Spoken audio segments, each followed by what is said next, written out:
చేస్తుండ్రు కాబట్టి తెలంగాణ రాష్ట్రం రాక మునుపు తెలంగాణ రాష్ట్రం వచ్చిన తర్వాతనే ఏదైతే ఉన్నదో ప్రధానంగా అన్ని తెలుగుదేశం నుంచే కానీ బీజేపీ నుంచే కానీ కాంగ్రెస్ పార్టీ నుంచి గెలిచిన వాళ్ళు అవి తెలంగాణలో ఉన్న నియోజకవర్గాలు కావా? అవి తెలంగాణ వాళ్ళని ఓటేసి గెలిపించిన తెలంగాణ ప్రజలు కాదా? ఈరోజు అన్ని పార్టీలకు వాళ్ళ అభిమానం ప్రకారం ఓట్లేసారు, ఎమ్మెల్యేలు అయినరు. కానీ మీరేం చేసిండ్రు? తెలుగుదేశం గెలిచిన ఎమ్మెల్యే కానీ నియోజకవర్గం మాది కాదు, మేము అక్కడ డబ్బులు ఇవ్వం. ఎవరన్నారు? అప్పుడే ఎందుకు 200 కోట్ల రూపాయలు ప్రకారం నియోజకవర్గానికి ఇస్తాను లేదా? ఇదే తీర కుస్తారని చెప్పలేదా? మొన్నటికి మన కుక్కటిపల్లి ఎమ్మెల్యే చెప్పలేదా? ఏది అయ్యా మాకు ఇన్ని డబ్బులు ఇస్తాంటున్నారు, మన లేకపోతే మన నియోజకవర్గ అభివృద్ధి చేయాలంటున్నారు అని చెప్పేసి అని బెదిరిస్తున్నారు మమ్మల్ని అని చెప్పేసి అంటే చివరికి గత్యంతరం లేక నేనేమంటున్నాను, మీ బెదిరింపులకు మీరు చేస్తున్నది వాస్తవానికి అధికారాన్ని అడ్డపెట్టుకొని మీరు ఎంతమందిని బెదిరియలేదు. ఈరోజు నిజంగానే మీకు ప్రజాస్వామ్యం మీద విలువ ఉంటే, రాజ్యాంగం మీద విలువ ఉంటే రాజీనామా చేయించండి. రాజీనామా చేసి ఎన్నికలకు రండి. సనత్నగర్కి వస్తారా? ఎక్కడ వస్తారా? రండి.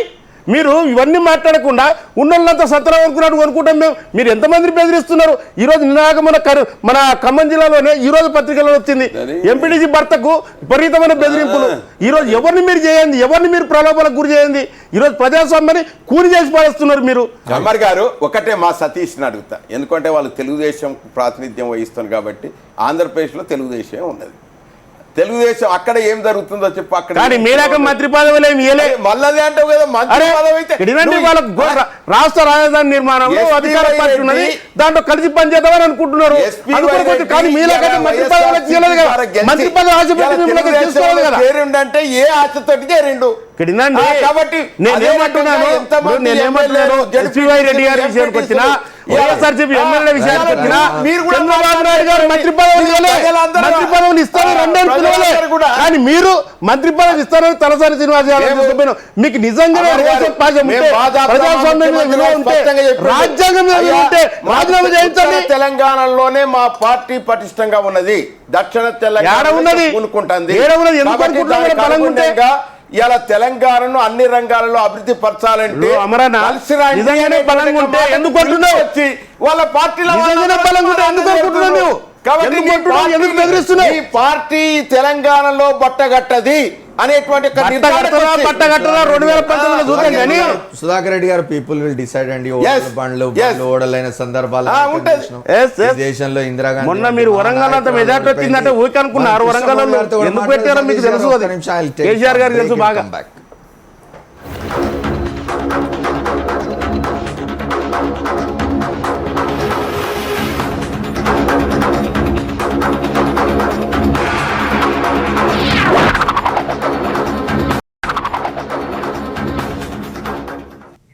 Welcome back to the fourth estate. మనం తెలంగాణ శాసన మండలికి స్థానిక సంస్థల నుండి ప్రతినిధులు ఎన్నిక కావడం గురించి మాట్లాడుతున్నాం. కృష్ణమోహన్ గారు చెప్పండి.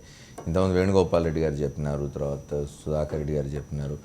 వాళ్ళంతటా వాళ్ళు ఆకర్షితులై వస్తున్నారని సుధాకర్ రెడ్డి గారు అంటున్నారు. వేణుగోపాల్ రెడ్డి గారు మా బలం ఉన్న చోట మాకున్న దీనిలో మేము టీడీపీని సపోర్ట్ చేస్తామని చెప్తున్నాం. మీరు టీడీపీ సపోర్ట్ తీసుకుంటూ ఉంటున్నారు. ఎట్లా సార్ సపోర్ట్ తీసుకోవడం? ఇప్పుడు యాజ్ ఇట్ ఈజ్గా మీకున్న 6 సీట్లు 12కు 12 మీరు గెలిస్తే తప్ప తెలంగాణ రాష్ట్ర సమితికి థ్రెట్ కాబోరు. మీకు వచ్చేది 3ో 4ో వచ్చే అవకాశం ఉంది. దీనిలో మీరు ప్రొటెక్ట్ చేసుకునే ప్రయత్నం చేయాలి, కానీ ఇంకా మళ్ళీ పక్క పార్టీల వైపు ఎదుగు చూస్తున్నారు. మేము పక్క పార్టీల వైపు ఏం చూస్తలేము సార్. మాకు మీరే అన్నారు ఇంతకుముందు మాకు కొన్ని జిల్లాల్లో కూడా బలం ఉంది, ఇంకా మిగతా జిల్లాల్లో కూడా, ఈ 3 జిల్లాలే కాకుండా మాకు కొన్ని జిల్లాల్లో బలం ఉంది కాబట్టి అక్కడ ఎలాగో మేము మీరు ఆ స్థానాన్ని గెలుచుకునేంత బలం లేదు మీకు. కొన్ని జిల్లాల్లో పక్క పార్టీ వైపు చూసి వాళ్ళని కలుపుకుంటే తప్ప మేము అంటే వాళ్ళు మాకు ఇప్పుడు విపక్షాలంతా కూడా సంఘటితమయ్యే విధంగా ఈ ప్రభుత్వ వ్యవహార సరళి ఉన్నది. మనం ఇటీవల రైతుల విషయంలో కూడా వరంగల్ పార్లమెంట్ లో విపక్షాలు ఎవరికి వాళ్ళే సాధారణ ఎన్నికలు వేరు, ఈ ఎన్నికలు వేరు. ఓకే, వీటిల్లో అవకాశం ఉంటుంది. ఇవాళ ఏమైందంటే ఈ రాష్ట్రంలో ఉన్నటువంటి విపక్షాలను సంఘటితం చేస్తున్నది ప్రభుత్వం తన యొక్క వైఖరి ద్వారా. దేశంలోనేమో అసహనం మీద చర్చ జరుగుతూ ఉంది. ఇవాళ ఈ రాష్ట్రంలో ప్రజాస్వామ్య పరిరక్షణ మీద చర్చ జరగాల్సినటువంటి అగత్యం ఈ రాష్ట్రంలో ఏర్పడుతున్నది. భావ స్వేచ్ఛ ప్రకటన లేదు. ప్రజాస్వామ్యబద్ధంగా గెలిచినటువంటి వాళ్ళంతా కూడా ఇవాళ మనం అంతా కూడా రోజు చూస్తూ ఉన్నాం. ఎవరు మాట్లాడితే వాళ్ళని ఇబ్బందుల పాలు చేసేటటువంటి వైఖరి. మనం గతంలో గౌరవ చంద్రశేఖరరావు గారు ముఖ్యమంత్రి అయిన తర్వాత మొదటి ప్రసంగంలో ఏం మాట్లాడినారంటే తరతరాలు గుర్తించుకునే విధంగా మార్గదర్శకమైనటువంటి పాలన చేస్తున్నారు. మరి ఇదేనా మార్గదర్శకమైన పాలన? విపక్షాలను పూర్తిగా బలహీనపరచడం, విపక్షాలను విధ్వంసం చేయడమేనా మార్గదర్శకమైన పాలన? వేణుగోపాల్ రెడ్డి గారు ఒక మంచి మాట మాట్లాడారు. ఏమన్నారంటే మరి మేము తలుచుకుంటే పరిస్థితి ఏమిటి అని చెప్పేసి సతీష్ మాధవ్ కూడా అదే చెప్పారు. వాళ్ళ విపక్షాలు ఎంత బలంగా ఉంటే ప్రభుత్వం అంత సమర్థవంతంగా పనిచేస్తుంది. ఆ విధంగా ప్రజాస్వామ్యయుతమైనటువంటి పాలన చేయాలి. బంగారు తెలంగాణ కావాలంటే మొత్తం టీఆర్ఎస్లో కలిపితే బంగారు తెలంగాణ అవుతుందా? విపక్షాలు ఉండొద్దా? సమస్యలను నివేదించడానికి నిష్పక్షపాతంగా పనిచేసేటటువంటి ఏ పక్షం ఈ రాష్ట్రంలో ఉండొద్దు, స్వపక్షంలో ఉంటే మాత్రమే అది బంగారు తెలంగాణ వస్తుందని ఎట్లంటారండి? ఇవాళ మేము ఒకటే అడుగుతా ఉన్నాం. మీరు ఇంతకుముందు ఒక క్వశ్చన్ వేశారు, ఇతర పార్టీల వైపు ఎందుకు చూస్తాం? ఇతర పార్టీల వైపు మేము చూడటం లేదు. ఇవాళ టీఆర్ఎస్ను కనుక అడ్డుకోకపోతే, ఈ వైఖరిని కనుక అడ్డుకోకపోతే ప్రజాస్వామ్యానికి విఘాతం కలుగుతుంది. ఇవాళ ప్రజాస్వామ్యాన్ని అపహాస్యం చేసే విధంగా ఈ ప్రభుత్వ చర్యలన్నీ కూడా ఉంటా ఉన్నాయి. ఈ విధమైనటువంటి వైఖరిలో బంగారు తెలంగాణ కాదు. ఈ విధమైనటువంటి వైఖరితో ఈ రాష్ట్రం అభివృద్ధి చెందదు. అందుకని వాళ్ళ విపక్షాలు సంఘటితం కావాల్సినటువంటి అవసరం ఉందని చెప్పి నేను అంటా ఉన్నాను. అప్పుడు మరి అందుకోసం గారు మీరు చెప్పండి, మీరు విపక్షాలన్నీ సంఘటితమై టీఆర్ఎస్ని ఎదుర్కోకపోతే ప్రమాదం అని అంటున్నారు కదా, మరి భారతీయ జనతా పార్టీతో కూడా కలుస్తారా స్థానికంగా? సార్, ఇప్పుడు పార్టీలు జెండాలు ఎజెండాలు పక్కన పెట్టాలి. ఇవాళ అవసరాన్ని బట్టి, స్థానికతను బట్టి ఆయా సందర్భాల్లో కొన్ని నిర్ణయాలు జరుగుతాయి.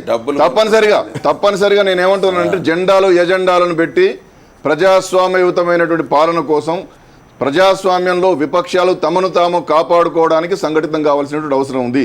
ఈ ఎందుకంటే ఇటీవల మనం చూసాం శాసనసభలో బీజేపీ పక్ష ఆఫీస్కి సిపిఐ వాళ్ళు వచ్చి కూర్చొని చర్చించారు.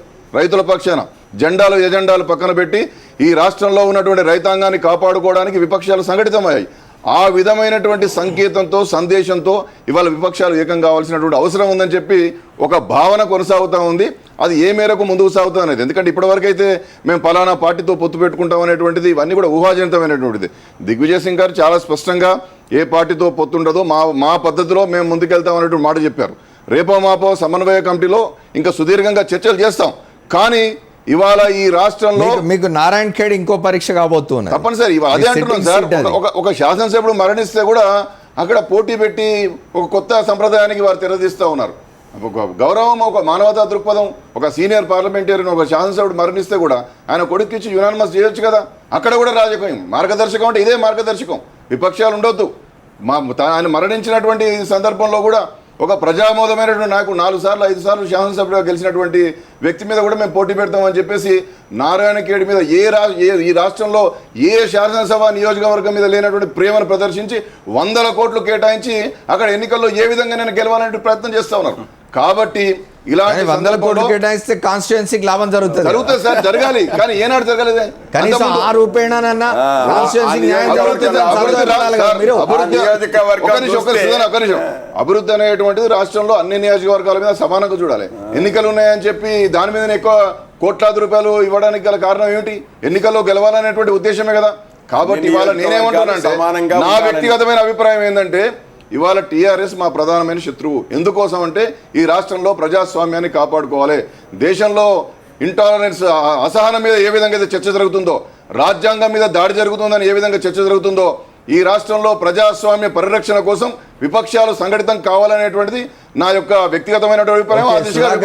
తెలంగాణ రాష్ట్ర సమితి వైఖరి కారణంగానే ప్రతిపక్షాలను ఒక్కటేట్టుగా కనిపిస్తున్నాయి వారు చెప్తున్న దాన్ని బట్టి. అమర్ గారు, మనం చూసినాం రైతుల ఆత్మహత్యల విషయంలో కూడా అన్ని పార్టీలు ఏకమై శాసనసభలో మేమందరం కూడా ఒకటే. కానీ సుధాకర్ రెడ్డి గారు, మీరు కోర్టులో వేసిన దాన్ని ఎట్లా సమర్థించుకుంటారు చెప్పండి? రైతుల ఆత్మహత్యల కారణాలు మీరు ఇతరేతర కారణాలు కోదండరావు గారు ఇంప్లీడ్ అయిన దాని విషయంలో ఒకటే. తర్వాత మళ్ళీ వరంగల్ ఎన్నికలు వచ్చే వరకు మళ్ళీ ఎవరి జెండా వాళ్ళు, ఎవరి ఎజెండా వారిది, ఎవరి పోటీ వాళ్ళకి ఉంటూ వచ్చింది. ఇప్పుడు రేపు శాసన మండలి ఎన్నికలు జరుగుతున్నాయి కాబట్టి మేమంతా ఐకమత్యంతో టీఆర్ఎస్కే వ్యతిరేకం అని. ప్రజలందరూ ఏది కోరితే అదే అయితే అంటది, కానీ మీరు కోరితే అయితే అదే. మీరు అందరి సంగతి ఏందో జాతకాలన్నీ కూడా ప్రజలకు తెలుసు, ప్రజాప్రతినిధులకు తెలుసు. అంటే ఇక్కడ సాధారణ ఎన్నికలకు తేడా ఉన్నది కదా. ఇక్కడ ప్రజలు ఎన్నుకొని పంపిన ప్రతినిధులు ఏం కోరుకుంటే అది జరగాలి కదా. అదే అంతేనా కదా?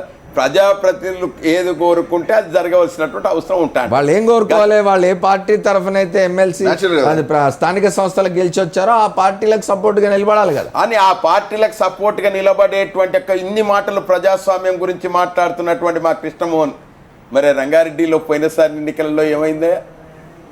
అంతకుముందు ఎన్నికలలో ఏం చేస్తారే? అంటే నీవు నేర్పిన విద్య మీకైతేనో ఒక సూత్రం, మాకైతేనో ఒక సూత్రమా? అంటే మా ప్రభుత్వం రేపు ఒకవేళ మేము నిష్పక్షపాతంగా ఇట్లనే ఉన్నట్టయితే ఎటువంటి లేకుండా ఎత్తుగడ లేకుండా ఎటువంటి ఊహం లేకుండా చేసినట్టయితే అది చూడు ఓడిపోయింది కానీ ప్రార్థన చేయని తెల్లారా అనటానికి కాబట్టి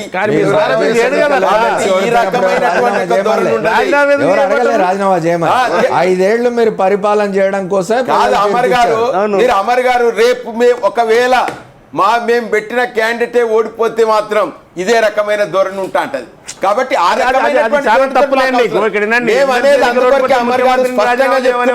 ప్రజాస్వామ్య విలువల కట్టుబడి ఉండేటట్టుగా ప్రజాప్రతినిధులు స్థానిక సంస్థల ప్రజాప్రతినిధులు ఎవరు ఎన్నుకుంటే వారే ఎన్నుకునేటట్టుగా చేద్దాం సార్. ఇప్పుడు ఈ సంప్రదాయానికి కొత్త రాష్ట్రంలో తెరదీసింది మీ పార్టీ కదా. మీరు ఉప స్పీకర్ ఏం చేయలేదా? వాళ్ళు మీరు చూపిన పార్టీలో సార్ మేము చూపించడం కాదు, కొత్త రాష్ట్రం ఇది. కొత్త రాష్ట్రంలో మేము ఏం చేయలేదు. మీరు అధికారంలోకి రాగానే ఎమ్మెల్సీలు అందరినీ మీరు వేలంలో కొనుక్కున్నది మీరే కదా. ఉపసభాపతితో సహా మిగతా వాళ్ళందరూ కొనుక్కున్నారు. మీరు ఎంతమంది నిలబడాలి, మీరు ఎంతమంది అభ్యర్థులను పెట్టారు, ఎంతమందిని గెలిపించుకున్నారు చెప్పండి. మీరు ఈ సంప్రదాయానికి తెలిసిందే మీరు కదా. మీరు చూసినావు 6 శాసన మండలిలో మీకు కాంగ్రెస్ కు 1 సీటు మేము దయాదాక్షణ్యుల మీద మేము కూడా ఇచ్చినాం. మీకైతే బలం లేదు.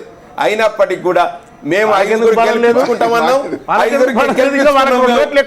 రేపు అదే టీడీపీ ఒకవేళ మాతో కలిస్తే మీకు ఉండేది ఎక్కడ ఉండేది? మేమెందుకు కలుస్తాం మీతో? ఎవరితో కలుస్తారా? ఒక్కసారి మళ్ళీ వరంగల్ వెళ్ళొద్దాం, వచ్చినాక మళ్ళీ కృష్ణమోహన్తో మాట్లాడతాను. వేణుగోపాల్ రెడ్డి గారు ఒక మాట చెప్పండి. ఇప్పుడు మన సుధాకర్ రెడ్డి గారు ఒక మాట అన్నారు, ఏంటంటే స్థానిక సంస్థల ప్రతినిధుల మీద వదిలేద్దాం, వాళ్ళు ఏం కోరుకుంటే అది చేద్దాం అంటున్నారు. కానీ ఇది సాధ్యమైన రేపటి నుంచి క్యాంప్ రాజకీయాలు మొదలైపోతాయి కదా. డెఫినెట్ అయితే అండి. ఇప్పుడు వీళ్ళు మాత్రం ఇంతకుముందే నేను చెప్పాను, టీఆర్ఎస్ వాళ్ళు లోకల్ బాడీస్లో నిలబడ్డప్పుడు కారు గుర్తు మీద ఎందరు గెలిచినారో వాళ్ళకి తెలుసు. కానీ వాళ్ళ ఎంతమంది చేర్చుకున్నారో వాళ్ళకి తెలుసు. ఈ ఎన్నికలలో వాళ్ళు డబ్బులున్న క్యాండిడేట్కు ఇయ్యమని కూడా చెప్పలేరు. లోకల్ బాడీస్లో కాస్త మాత్రమే ఇట్లా ఏర్పడుతుంది, ఇయ్యకపోతే వాళ్ళు గెలవరు. కాబట్టి ఇప్పుడు టీఆర్ఎస్ ఇప్పుడు ఇంతకుముందే నాకు మెసేజ్ కూడా ఇందులో వచ్చింది. ఇప్పుడు వాళ్ళు 12 గెలుస్తామని చెప్తున్నారు. 12 కాదు, ఎన్నో కొన్ని గెలిచినా కూడా అవతల నుంచి గెలిచిన వాళ్ళని కూడా తర్వాతైనా వాళ్ళు చేర్చుకుంటారు అనేది మెసేజ్ సారాంశం. కాబట్టి ఇవాళ టీఆర్ఎస్ ఏంటంటే గంప గుత్తగా మొత్తం భయాన్నో మంచి డబ్బులున్న క్యాండిడేట్ పెట్టి మొత్తాన్ని తన ఖాతాలో వేసుకోవాలనే ప్రయత్నంలో ఉన్నది. వాళ్ళకు ప్రజాస్వామ్యం మీద గౌరవం లేదు, వాళ్ళకు దేని మీద గౌరవం లేదు, ఆపోజిషన్ ఉండకూడదు. ఇది టీఆర్ఎస్కున్న ఈరోజు నేపథ్యము. వాళ్ళకి అది సిద్దిపేట నుంచే అది పరంపరగా వస్తున్నది, అది రాష్ట్రంలో కూడా వస్తున్నది. కానీ ఒక విషయం నేను స్పష్టంగా చెప్తున్నా, 2004 ముందు ఇక్కడ టీడీపీ ప్రభుత్వం, ఆంధ్రప్రదేశ్లో టీడీపీ ప్రభుత్వం ఉన్నప్పుడు కూడా ఉప ఎన్నికలన్నీ టీడీపీ గెలిచింది. 1 తప్ప, కేసీఆర్ గారు 2001లో ఏదో తప్ప అన్నీ గెలిచింది. కానీ 2004లో ఏం జరిగిందో గుర్తుపెట్టుకోవాలి. 10 ఏళ్లలో కాంగ్రెస్ గవర్నమెంట్ కూడా అదే అన్నీ గెలిచిండ్రు దాదాపుగా, 1-2 తప్ప. కానీ మళ్ళీ తర్వాత ఏం జరిగిందో తెలుసుకోవాలి. కాబట్టి ఈ బై ఎలక్షన్లలో, ఈ ఉప ఎన్నికలలో మీ ప్రభుత్వము, అధికారము, మీకున్న వనరులు ఇవన్నీ ఉపయోగిస్తున్నారు. కాబట్టి మాట్లాడుతున్నారు. వేణుగోపాల్ రెడ్డి గారు మీరు ఆ మాట అంటున్నారు కానీ